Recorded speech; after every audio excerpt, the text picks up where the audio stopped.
onder de steden. Vannacht verven en snijden alle klokken wit. Kaaien en fabrieken, pleinen en skippen, alles luidt te sliepen.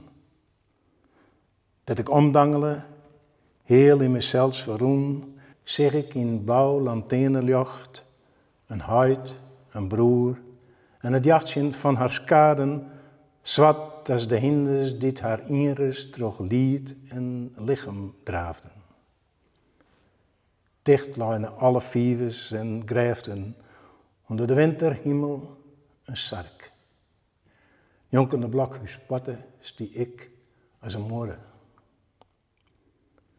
Bij de sonore klanken van een lege sax plaft een hond een koude onrust. Verderop kwam een skip van zijn kaaien los. Breek maar geweld terug het kreek in de ijs, verzwevend onder nacht zien steden.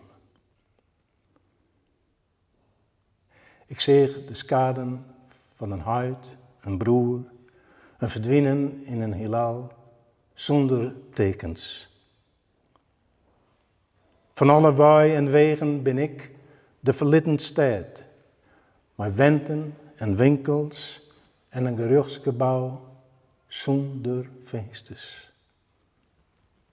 Jonkende blokhuis potten stie ik als een moeder.